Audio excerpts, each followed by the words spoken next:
All right, folks, we are bringing another one to you. We are going to show the expansion difference of the 7.62 by 3.9. We're going to do the water expansion with the denim jeans behind it, catching the bullet. We're going to fire this one off at 100 yards, catch the bullet, and then shoot it at 25 yards, not the same bullet, and catch that one, and compare the difference in expansion, if any, from 25 yards and 100 yards of flight. Y'all stick around and see how it goes down.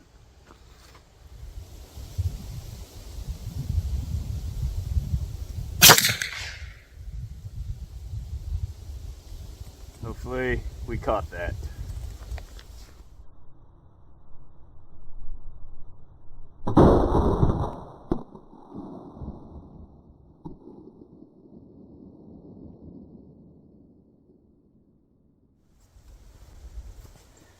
Down the bullet on the ground.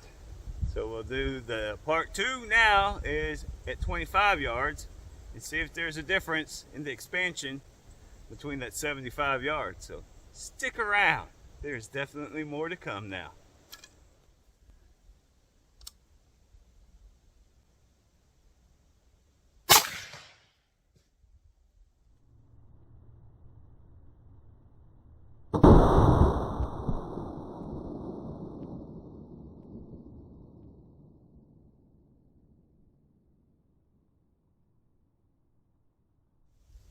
Here we go.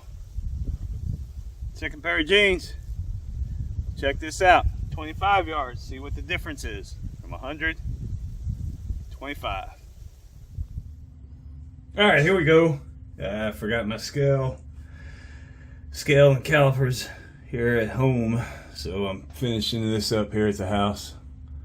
As you can see, there's a noticeable difference between the two. We have a bicentennial quarter out there, bicentennial, and a actual buffalo head nickel for a comparison size.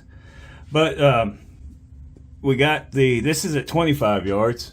You can see it opened up, flattened out more than at 100, which, you know, the loss of speed is the issue going on there. So at 100, if you go for the shards, the widest to widest, 0.58,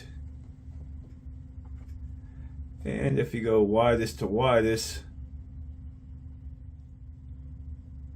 0.6. But if you do the lid, just the lid itself, the mushroom, and not the little sprawl, we're at 0.56.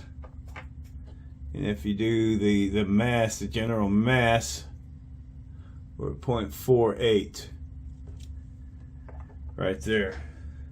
And that is 100 yards, 25 yards.